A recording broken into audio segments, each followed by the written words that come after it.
the woman at the well. If you're familiar with the stories of Jesus in the gospel, it's a story of mission. And we're going to be talking about mission from the story. Typically when we look at the woman, well, we're not thinking about mission, but that is in fact embedded in the story. In fact, it is the point of the story. I don't know how many of you have had the chance to go to Bolivia or one of those South American countries, but if you were to travel through Mexico, down through Central America, and into Bolivia and some of those countries, you would find a lot of fascinating arts and crafts. I don't know if you're familiar with the satchels that come out of Bolivia, but these satchels are made with alpaca and llama wool. And if you're going to a small village in Bolivia, you would find some of the most amazing artwork and craft work that is done using this wool. The interesting thing about these satchels and this artwork and these crafts is that they've been doing this since before the Incas.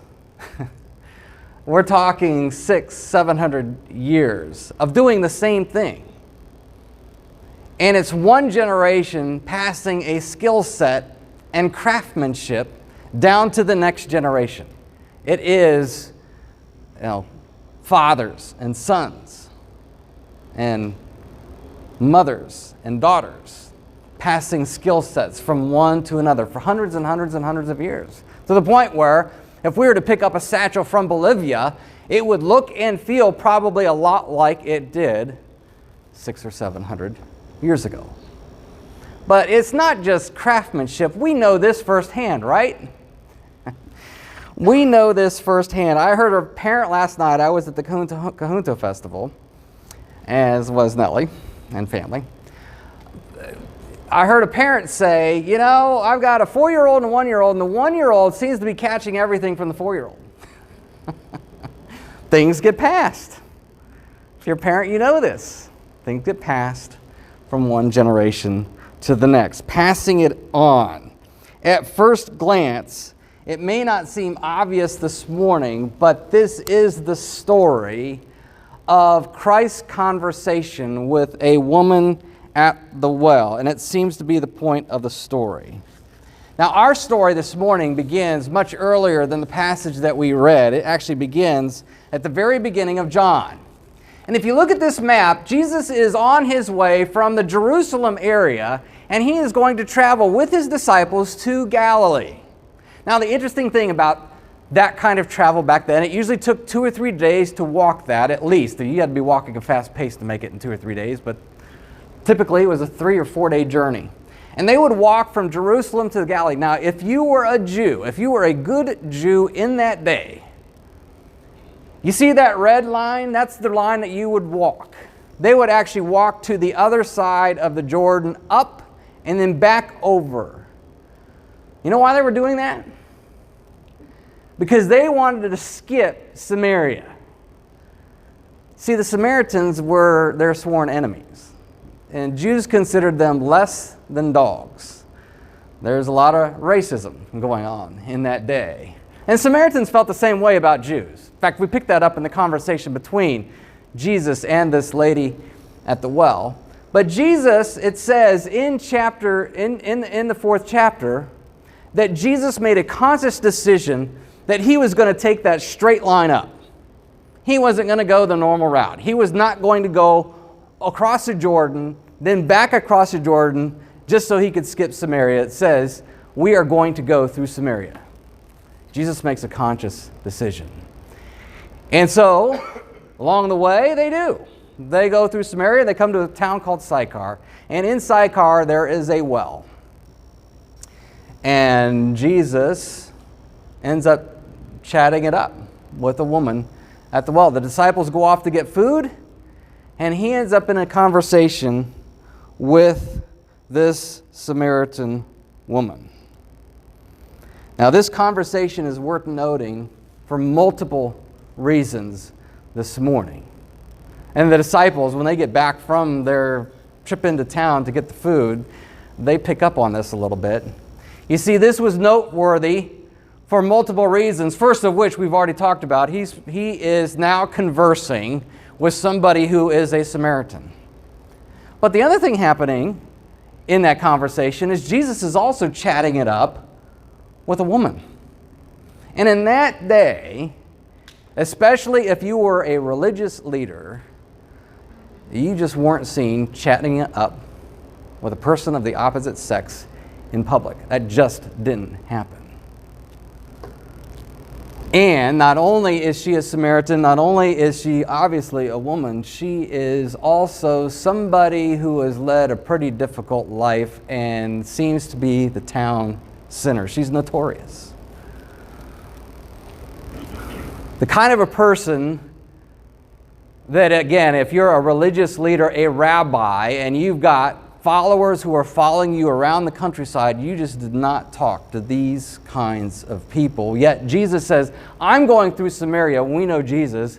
He always is bound and determined. He knows what he's doing.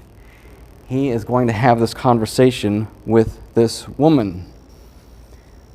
So here he is with somebody who is disenfranchised, somebody who is an outcast even in her own society, and he's having this conversation with her, and he brings up the idea of living water. They are having this conversation at a well. She's there to get water, and he offers her living water.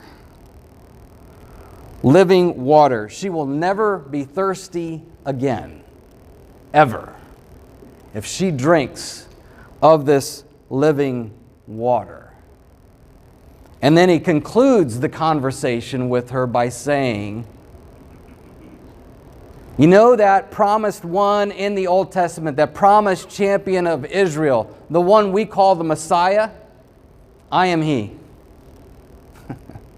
A fascinating conversation, a conversation with somebody you don't normally have a conversation with in public, talking about living water, and ending the conversation with all of the hopes and the dreams and all of your aspirations bound up in this promised one of the Old Testament. I am that person. I am he. It's a remarkable conversation. The disciples show up, and the text actually says they were amazed that he was talking with a woman. They're amazed. And in the course of what occurs then, the disciples show up, they show up, and she takes off. She goes running back into town to tell her friends what she has found. And Jesus is left with his own followers, and they end up in a discussion over food. Sowing and reaping and harvest is their conversation. And Jesus is having this conversation with his disciples and basically saying, hey, look, there is harvest to be had. And as he's having this conversation with his disciples, trying to get them to see some things that he is seeing. Again, they're amazed that he's having this conversation with a woman, with a Samaritan, with an outcast. And he says, hey, this is harvest time. And as he's saying this, the townspeople show up.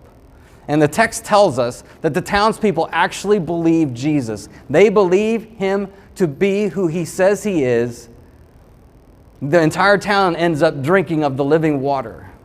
They put their faith and their trust in the one who is the promised champion of the Old Testament, who has come to save them from their sins and give them living water. You see, this story isn't about this woman. This story is about Jesus and living water. He meets a woman who's there to get water, and this is what he says: everyone who drinks from this water will get thirsty again, but whoever drinks from the water that I will give him will never get thirsty again. In fact, the water I will give him will become a well of water springing up in him for eternal life. You see, this story of the woman at the well is a story about water, living water. Life that Jesus is offering through himself. The promised one of the Old Testament, Israel's champion, has come not to save them from the Romans, not to make them rich, not to make them something outstanding and exciting. No, he has come to give them life that they can't get on their own, to make things right with God. to save them from their sins.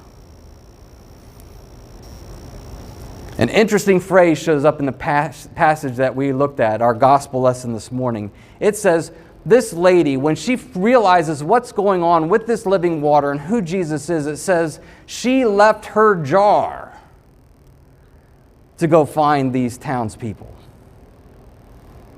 The woman left her water jar. This woman knows. This woman knows that the water that she came for, the water in that jar, cannot save her. It cannot save her from her grief. It cannot save her from her sin. You see, that water is simply temporary. And you and I know that to be true. We live in deep South Texas. Doesn't take too long for that last bottle of water we had out in the 95-degree heat that we were needing another bottle of water. It doesn't satisfy. We have to have more of it. It's why we're in the business of giving away water, because you got to have a lot of it. But that jar, that bottle of water can only give us temporary satisfaction.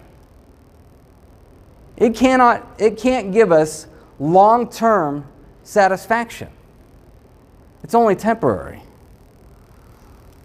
That jar can only provide life for so long. It's nothing to be compared to the one who is there at that well offering living water. Water that leaves you never thirsty again. You see, this lady leaves her jar because she has found her hope. She has found her water. And she leaves her water jar not to save herself. She's running to town, and on her lips are the words of the gospel. Come see a man. Could this be the Messiah? Come and see. Could this be the one that we've been waiting for so long? Come and see the one who has forgiven me my past. It says, this man told me everything I ever did, and you know what? He's not holding it against me. He has forgiven my past, and he is still offering me the living water of his life. Come and see the one who is the promised champion of the Old Testament. You see, this lady has already begun to drink of the living water, and she's not satisfied to keep it to herself. The grace that she's experienced, the water that she's drunk from, she wants others to experience as well. And so here come the townspeople. And while these people are showing up, this is what Jesus says to his followers. He says, look at the fields, they're ready for harvest. Remember that first map we showed? This is why he decided to walk that straight line. Take the most direct route. This is why he went to Sychar, because there was harvest. There were people there that needed to drink of the living water. There were people there that needed connected to him, to Jesus. He's saying, yes, they are the sworn enemies of Israel. But I'm here for the Samaritans. I'm not just here for the Jews. I'm here for everybody. I'm here for the Samaritans. I'm here for the outcasts, the downtrodden, the disenfranchised. This is Christ's harvest. He is there for the woman and those people. You see, this story is not simply about living water, it's also about harvest. Living water and harvest. Harvest among those who are unlovely. Harvest among those who are not like us. Those with whom, for some odd reason, we don't think we can get along with them. Salvation is for the disenfranchised. You see, when we start understanding why Christ is showing up at that well, pretty soon we realized He's there for us. We're unlovely. We're the outcasts. We're the disenfranchised. We're the ones that don't deserve anything. We're the rebels. We're the sinners. We don't deserve grace. We don't deserve salvation. We don't deserve this water. You see, this is us. That woman is us. You know, too often we come to this passage and we look at it like, oh, hey, we got to be like Jesus. We got to be kind to those people that that we don't get along with and our enemies. Now, you know what? If that's what we're getting from this, then we've missed it. Because what we're supposed to see when Jesus goes to that well, we're supposed to see that's what Jesus does for us. Because that's us. Jesus comes to our town for us. Jesus dies for us. Jesus rises for us. And He offers us living water. He offers us life. He offers us Himself. He offers us grace. He offers us forgiveness. He offers this to sinners like us. See, we are those who have no hope. We have absolutely no hope if Jesus doesn't take that direct line and come right to our town. We have no hope if Jesus doesn't do that for us. If He doesn't come to our town. If He doesn't come to my life with words, hey, there's living water here. You see, Jesus comes to our well, wherever we're at. He meets us at our well, and He offers us the living water, and He says, drink. He meets us and feeds us and gives us drink. But this story is also about something else. It is about harvest. Remember how we were talking about the satchels and how things are passed from one generation to the next? This lady is saying, come see a man. Could this be the Messiah? And it'd be very easy for us to miss this in the text. Jesus makes it a point to come to this town. And He gives a woman at the well good news. And so this woman drinks of the living water, and what's she doing next? She's taking the good news to her neighbors, to her town, to the townspeople. What Jesus did in moving towards Sychar, now she is doing the same thing. In fact, she's going into Sychar. He's done it for her, she's going to do it for them. There's a pattern being established here. The woman was the harvest that Jesus came to town for. And now she understands, hey, there's harvest to be had in Sychar. My friends, my family, my neighbors, they need to know exactly what I found out. They need to experience the grace I've experienced. They need to experience the life that I have come to know. See, as a result of this woman's good news that she has found living water in Jesus, many, in fact it says it twice here in our passage, many of these people were connected to Jesus. Many believed. Many put their faith in Him. They invite Him to stay. He stays a few more days, and the text says many more came to believe on Him. Came to believe what? That He's the living water, that He is the promised champion of the Old Testament, come to save them from their sins. It's all out of this woman's testimony. Come and see somebody who has forgiven me all of my sins. This is us. This is us. This is us in Los Fresnos. We've been loved by Jesus for the purposes of loving Los Fresnos. What has happened to us we want for Los Fresnos. We experience grace in Jesus. We want this grace for Los Fresnos. We want it for our neighbor. Jesus has given us living water free. It's free. And people ask, why are you giving away free water? Well, because that's what Jesus does for us. Simply a picture of that. Jesus gives us free living water. No cost to us. Cost him his life. Cost him his life. But it is free for us. We don't do anything to deserve that living water. We can't. We are the Samaritans. And when we experience this grace, our feet are then moving toward our friends, toward our family, toward our neighbor, so that they know the same grace and the same love and the same forgiveness that we have been shown. Because we're outcasts. They're outcasts. We're all outcasts. We're all in this together. So we all need this grace. This is the story of our mission.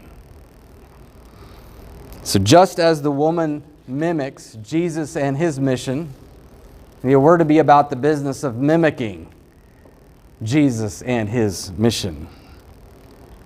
This woman came to know the grace of Jesus because Jesus had a conversation with her. And that's another interesting facet of this entire story. This all happens as a result of a conversation. You know what got that lady's feet to be moving toward her neighbor, toward her families, toward her friends? Come see a man. Could this be the Messiah? This conversation. It's simply a conversation. Sometimes we make it very, very difficult. We make it more difficult than it has to be.